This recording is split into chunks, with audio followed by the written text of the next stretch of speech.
Radio Grand Lac, à Aix-les-Bains et autour du lac du Bourget, votre radio. En quête de sens, la chronique pour vivre en harmonie dans son milieu professionnel, avec Elodie. Bonjour et bienvenue sur Radio Grand Lac. C'est Elodie et je suis ravie de vous retrouver enfin aujourd'hui, en ce début du mois de septembre, pour la 9e édition de ma chronique En quête de sens. Émission, je vous le rappelle, dans laquelle nous parlons de la quête de sens et d'épanouissement au travail, mais pas que, car je suis convaincue que l'équilibre entre notre vie pro et notre vie perso est l'une des clés pour être épanoui dans son job. Vous pouvez, comme d'habitude, me retrouver et m'écouter un lundi sur deux, à 12h15, en direct sur le 92.1 ou sur radiograndlac.com. Et vous pouvez également écouter toutes les émissions en replay sur la chaîne YouTube de Radio Grand Lac.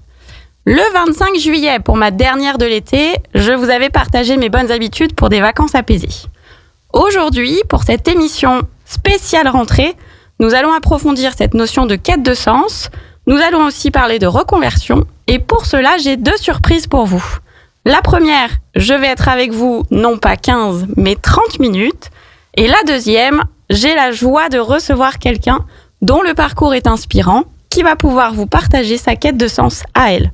Et c'est en plus une personne qui m'est chère car elle a été déterminante dans ma propre reconversion. Donc aujourd'hui, nous accueillons Marjorie Lombard, qui est fondatrice de Dessine-moi une carrière, un cabinet expert en reconversion professionnelle depuis 2013. Avec son équipe, elle aide les personnes en quête de sens au travail à trouver l'activité qui leur correspond sans avoir peur de se tromper de voie. Elle est animée par la mission de réinventer la réussite professionnelle du 21e siècle grâce à une nouvelle équation du succès, travail plus vocation plus plaisir égale succès et épanouissement. Son approche combine le meilleur des méthodes éprouvées de la psychologie positive et de l'orientation pro, alliées à l'intégration des émotions et de l'intuition. Ses clients peuvent ainsi construire un projet pro qui a du sens, basé sur la contribution à un monde meilleur. Dessine-moi une carrière est la référence de toutes les femmes qui ne veulent plus être des moutons dans le monde du travail et qui veulent se dessiner une activité professionnelle ou une entreprise à leur image, sous les valeurs de la réussite et de l'excellence, en conjuguant plaisir, sens, identité professionnelle et intuition. Marjorie a également une activité de business coaching pour les entrepreneurs qu'elle aide dans le développement de leurs activités. Et elle est également auteure de plusieurs ouvrages, dont Dessine-toi une carrière aux éditions Duno et 180 degrés reconversion aux éditions Vibert. Bref, Marjorie Lombard est une pionnière de la reconversion professionnelle et de l'entrepreneuriat des femmes. Et elle nous fait l'honneur aujourd'hui d'être avec nous. Bonjour Marjorie. Bonjour Elodie, bonjour à toutes celles et ceux qui nous écoutent. Merci d'être avec nous aujourd'hui. Comment vas-tu ? Ça va très bien. Bon, je ne sais pas si vous entendez, le son n'est pas très bon parce que Marjorie n'est pas en Savoie aujourd'hui et donc elle est au téléphone. Je t'ai présenté rapidement et j'ai présenté rapidement mon activité, mais est-ce que tu peux nous parler un petit peu plus de ton parcours ? Avec plaisir. Mon parcours, il démarre, on va dire que dès l'enfance, je me suis toujours posé des questions. Très tôt, très jeune, des questions auxquelles même les adultes ne savaient pas toujours répondre. Et dès l'école primaire, je n'avais de cesse que demander comment on sait ce qu'on va faire quand on sera plus grand. Ça dressait le décor. Et puis je suis allée à l'école, je faisais partie de ces élèves qu'on disait en avance, brillant, j'étais toujours première de la classe, j'avais sauté le CP, donc j'avais plutôt des facilités à l'école. Mais j'avais toujours cette question, plus j'avançais au collège par exemple, on nous demandait de choisir quelle langue on voulait apprendre, et chaque choix en fait, chaque fois qu'on me demandait de choisir, c'était comme s'il y avait un grand bug qui se passait dans mon cerveau, et je ne savais pas comment m'y prendre pour dire quelle langue je voulais apprendre, quelle option je voulais faire, ainsi de suite, y compris au lycée. Et c'est comme si j'avais 2 parties en moi. Une qui me disait « t'as envie d'apprendre le grec » et l'autre qui disait « non mais tu vas quand même demander à apprendre le latin ». Pareil au lycée. Une partie de moi avait envie d'aller dans la section littéraire. À l'époque, il y avait encore ces différentes sections. Donc, la partie de moi qui avait envie voulait aller en littéraire, et la partie raisonnable disait non, mais je vais aller en scientifique. Évidemment, poussée par les professeurs, par l'entourage, puisque j'avais tant de capacités qu'il fallait me fermer aucune porte. Ça a continué à la fac. J'ai fait des études de pharmacie que je n'ai pas du tout aimé. J'ai eu mon concours, j'ai continué. Sauf qu'en milieu de cursus, je me suis rendu compte que vraiment, c'était pas le métier que j'avais envie de faire. De là, j'ai tout arrêté. Et on était au début, on n'était même pas en l'an 2000. Pour vous situer, moi j'ai 43 ans. Et je décide d'arrêter ces études-là, alors que ma voie professionnelle était tracée et qu'à l'époque, encore plus qu'aujourd'hui, le CDI et la réussite, c'était très important. Moi, je décide de tout arrêter sans savoir ce que je vais faire. Je pars vivre à l'étranger pour prendre l'air, parce que c'était vraiment un choix qui avait été difficile pour moi. Et au bout d'une année, je me dis non, mais j'ai quand même envie d'étudier. Donc, je vais revenir en France et puis je vais me faire plaisir. Donc, je fais des études d'histoire de l'art et de communication culturelle. Je m'éclate pendant 4 ans. À la sortie de l'école, je me fais embaucher comme journaliste en presse écrite. Ça ne dure qu'un an parce que mon poste au bout d'un an est supprimé, donc je me retrouve à chercher du travail. Là, j'intègre une agence de photographes dans laquelle je vais rester 4 ans. C'est pas l'éclate, mais je suis bonne dans ce que je fais. Et j'aime la photo. Donc c'est déjà pas si mal. J'ai le sacro-saint CDI.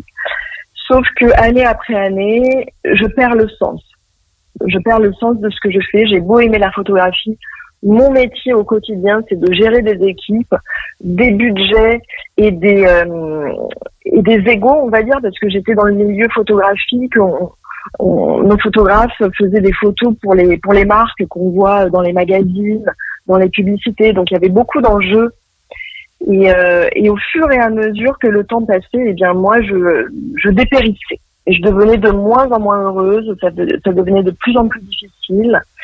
Et là, en retour des vacances d'été, comme aujourd'hui, au moment où on tourne l'émission, je reviens des vacances d'été et je me dis, ça ne pourra pas durer une année de plus, parce que si ça dure une année de plus, ça va aller très mal pour moi. Et là, comme un sursaut, je ne sais pas d'où ça vient, mais je vais sur Google. J'étais la première rentrée au bureau.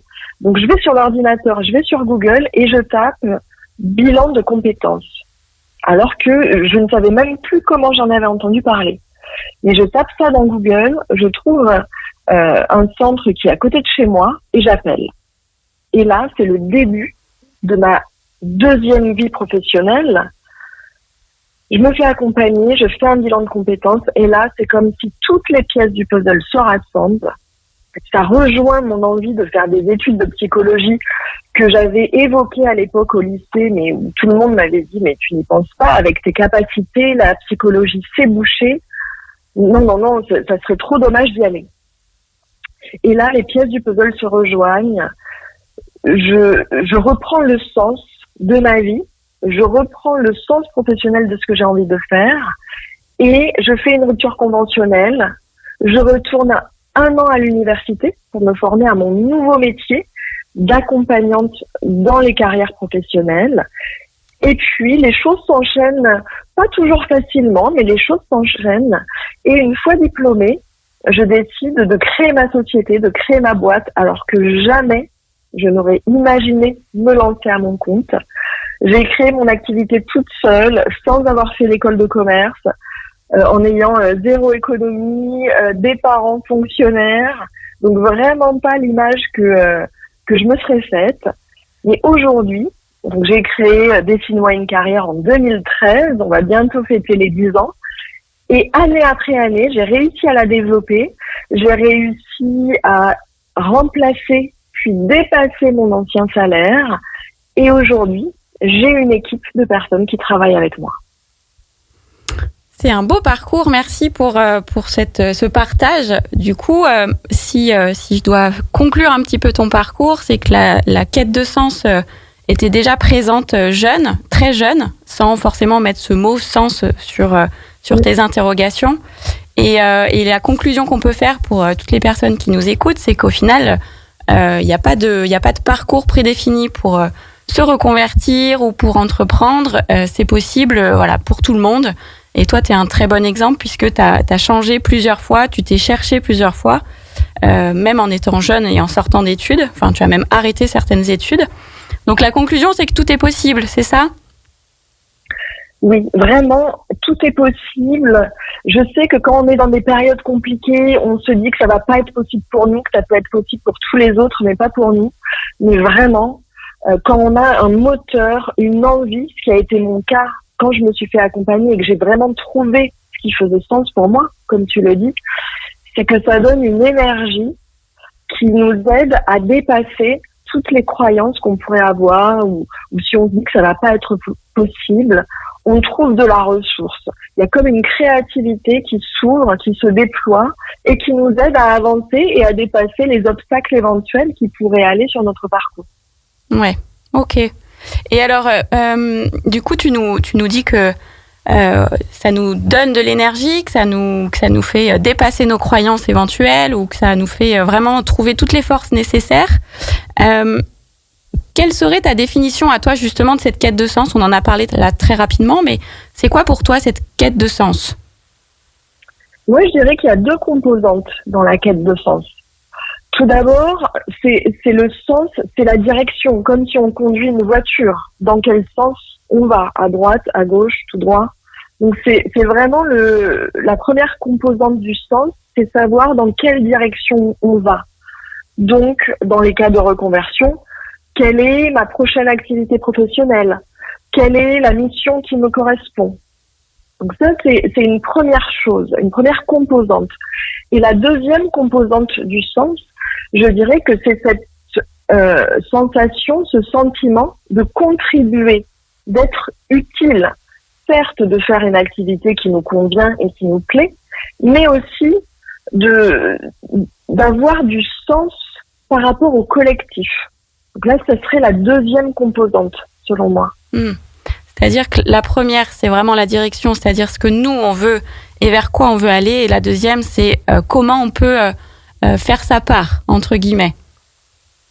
Oui, parce que je considère qu'aujourd'hui, alors qu'on est dans une société, pour nos sociétés occidentales, assez individualiste, on veut s'épanouir, on veut performer, on veut se développer.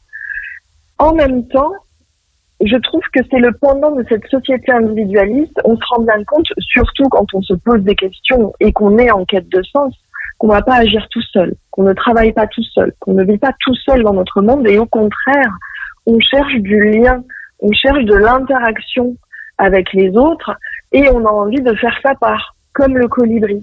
Donc c'est la deuxième composante du sens qui va être plus interreliée, alors que la première composante du sens, elle est individuelle. Ouais, donc il y a les deux qui rentrent en compte pour qu'on arrive à trouver quelque chose qui puisse vraiment faire sens et nous épanouir. Je trouve que sur le long terme, c'est cette combinaison d'avoir une part un peu plus égoïste d'une activité qui nous plaît, mais aussi de la combiner à une autre part plus orientée vers les autres, être utile, quel que soit le métier que l'on va faire. On n'est pas seulement utile dans des métiers de soins, par exemple. On peut être utile dans énormément de secteurs d'activité différents. Je trouve que pour tenir l'épanouissement et le plaisir à long terme, c'est cette combinaison des deux aspects individuels et collectifs du sens qui va nous permettre de tenir la longueur. Ouais, c'est hyper intéressant, effectivement, cette vision-là. Merci pour cette définition de la quête de sens.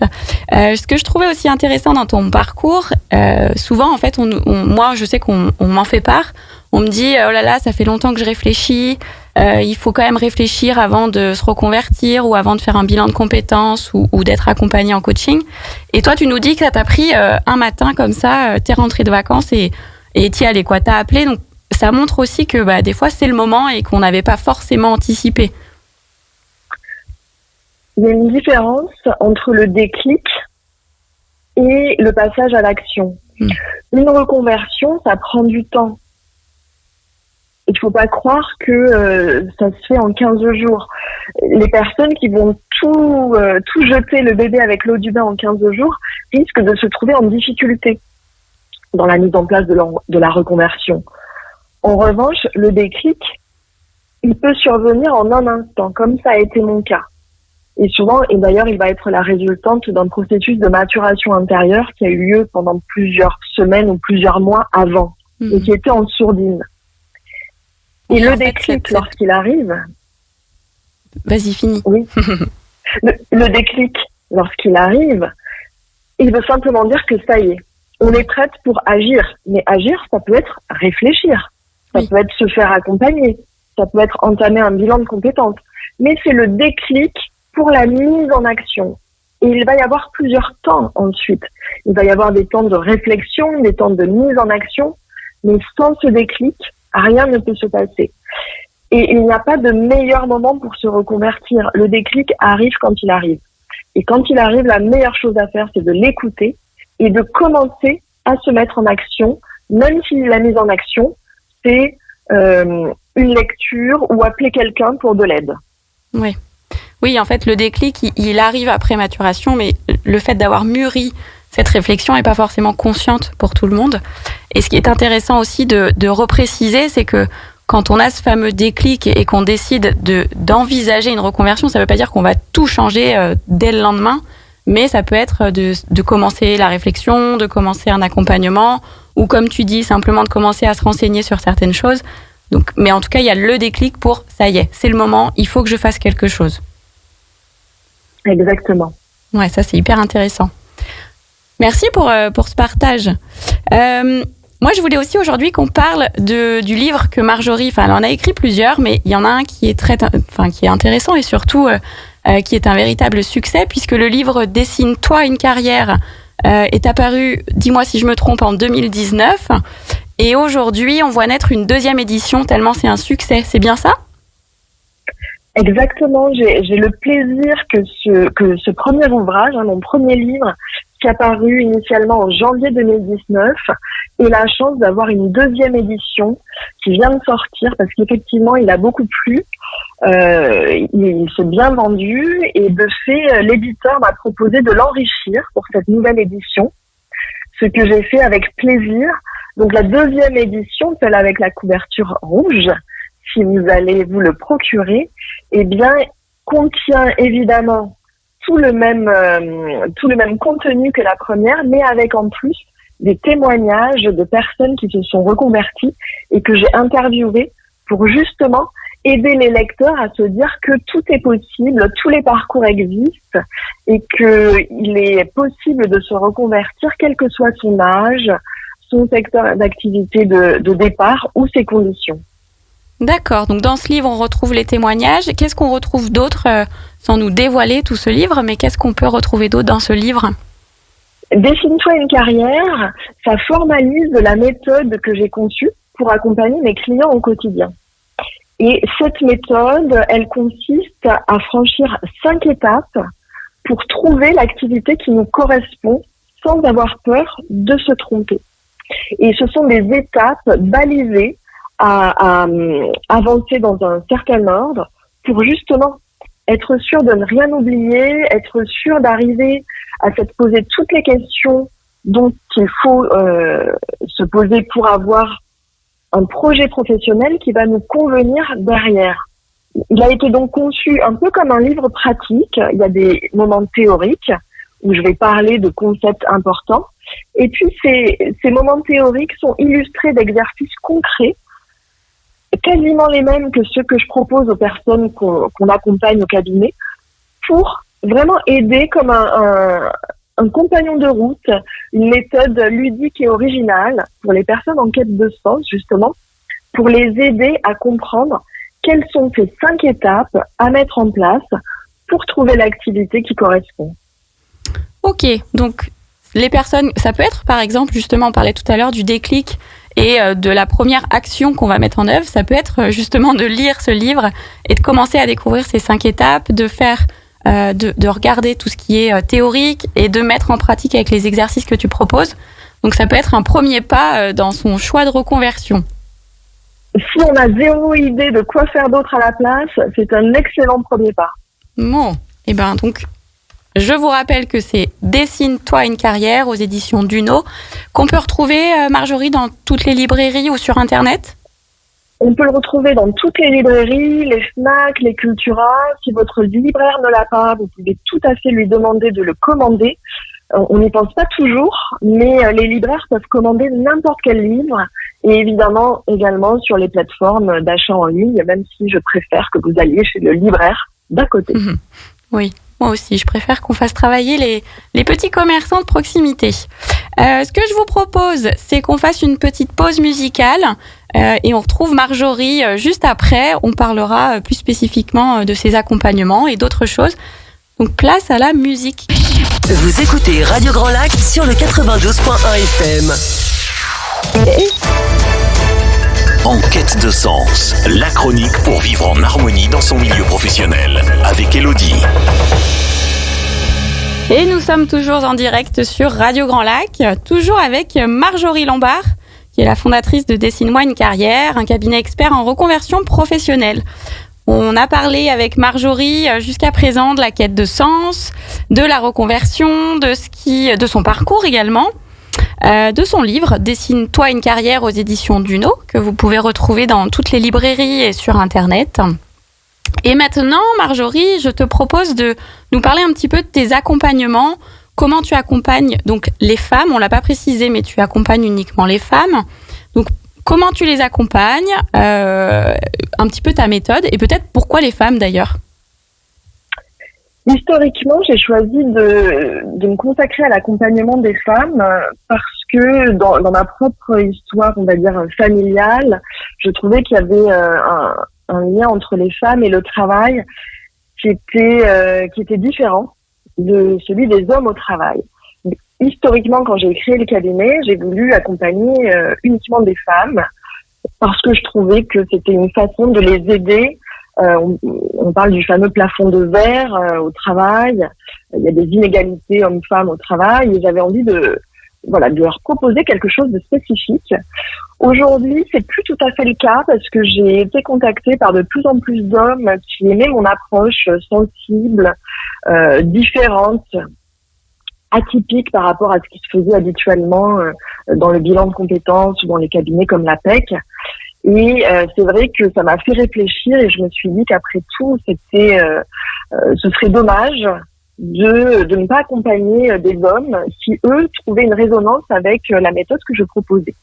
Donc aujourd'hui, les programmes d'accompagnement sont ouverts aussi bien aux hommes qu'aux femmes et mon équipe accompagne aussi bien les hommes que les femmes. Et pour les personnes qui sont en quête de sens professionnel, qui veulent se reconvertir, on a deux accompagnements qui peuvent leur être utiles, soit en individuel, soit en collectif. Les personnes qui préfèrent être accompagnées en individuel, donc là, on va leur proposer des coachings de reconversion. Et puis, pour les personnes qui veulent être accompagnées en groupe, parce que c'est aussi très riche d'avancer en groupe, il y a le programme 180 degrés reconversion. L'individuel comme le collectif d'ailleurs se fait essentiellement en visioconférence, puisque aujourd'hui j'ai des clients partout dans le monde, même pas seulement en France. Donc on a trouvé que ce dispositif qui aujourd'hui a été démocratisé avec ce qui s'est passé il y a 2 ans et la pandémie. Mais aujourd'hui, les accompagnements sont en visioconférence et on va dire que la méthode que j'ai mise en place, elle est vraiment dédiée aux personnes qui veulent se reconvertir pour trouver l'activité qui leur correspond. Celles qui sont vraiment en quête de sens. Et c'est pour ça que je me suis énormément penchée sur le sujet quand je suis retournée à l'université pendant 1 an. J'ai vraiment fouillé tout ce qui se faisait dans différents courants de pensée, pas seulement en orientation professionnelle, mais aussi en psychologie, en créativité, en développement personnel. Et aujourd'hui, la méthode que j'ai formalisée, elle est composée évidemment d'outils d'orientation professionnelle, puisque c'est quand même le sujet numéro 1, mais aussi d'approches autour de la gestion des émotions, parce que c'est fondamental d'apprendre dans la reconversion à gérer ses émotions son état d'esprit, ses croyances pour réussir. Donc il y a vraiment un mix entre l'orientation professionnelle, les émotions, le développement personnel et aussi le recours à l'intuition qui est un de mes sujets fétiches qu'on n'apprend pas toujours à écouter et qui pourtant peut être un outil très précieux dans son parcours professionnel. Donc des accompagnements en individuel ou en collectif. Si je comprends bien, tu as créé ta méthode en fonction de tout ce que tu as appris, de tout ce que tu as découvert. Tu as vraiment créé ta propre méthode avec ce qui, pour toi, était efficace, en alliant aussi bien des choses très concrètes sur l'orientation pro. On l'a entendu aussi, tu parles de développement perso et d'intuition. Alors, ça parle peut-être pas à tout le monde, l'intuition, mais en tout cas, d'apprendre à écouter cette petite voix qui nous parle et qui nous donne la direction à suivre en général. C'est ça ? Exactement. Ok. Et donc, Marjorie, elle le disait, elle propose tous ces accompagnements, en visioconférence. Donc, que vous soyez à Aix-les-Bains, ailleurs en France ou même partout dans le monde, vous pouvez contacter Marjorie et son équipe peut vous accompagner. Ok. Pour conclure, Marjorie, est-ce que tu es d'accord avec moi pour dire que si on est dans le brouillard, si on souhaite être accompagné par une pionnière de la reconversion et qu'on souhaite créer une activité à son image, sous les valeurs, on le disait tout à l'heure, de la réussite, de l'excellence, mais en conjuguant plaisir et sens, on peut te contacter ? Absolument. Contactez-moi. Je travaille, comme je le disais, en équipe, donc on va être plusieurs à pouvoir vous aider. Et tu parlais du brouillard et peut-être pour conclure, c'est important que je dise que si vous avez l'impression d'être dans le brouillard total, que votre job ne vous convient plus mais que vous savez pas quoi faire à la place, ou que vous avez trop d'idées et que vous n'arrivez pas à choisir, c'est pas grave. C'est pas grave, je suis passée par là. La page blanche, quand on a 0 idée ou trop d'idées, c'est notre spécialité au cabinet. Donc, si ça vous arrive, c'est important que vous entendiez que vraiment, c'est pas grave, qu'il y a des façons de faire pour vous aider, parce que en quelques mois, en 3 ou 4 mois, vous pouvez vraiment avoir la clarté au bout de cette sorte de tunnel professionnel où vous avez l'impression de ne pas savoir quoi faire après. C'est vraiment ce message d'espoir que j'ai envie de transmettre. T'apportes la lumière au bout du tunnel. Comment est-ce qu'on peut te contacter rapidement ? On peut aller sur mon site www.dessine-moi-une-carrière-tout-accroché.com ou alors on peut me retrouver sur Facebook, Dessine-moi une carrière, ou sur LinkedIn, Marjorie Lombard. Ok. Eh bien, écoute, Marjorie, merci beaucoup pour ce partage, pour nous avoir partagé tout ça. Merci d'avoir été avec nous aujourd'hui. Et écoute, je te souhaite une très belle journée et une bonne rentrée du coup. Merci beaucoup pour m'avoir invitée et pour ce partage. C'était super et bonne rentrée à toutes les auditrices et tous les auditeurs qui nous écoutent. Merci. Et pour nous aujourd'hui, du coup, on va s'arrêter. Vous retrouvez comme d'habitude Anne et l'épicerie culturelle à 13h. Vous retrouvez également Aurélie et Damien à 18h30 dans Sportez-vous bien. Et de mon côté, je vous retrouve comme d'habitude dans 15 jours, le 19 septembre à 12h15. Et nous aurons la joie de recevoir également une invitée inspirante. Je vous souhaite à tous une très belle journée.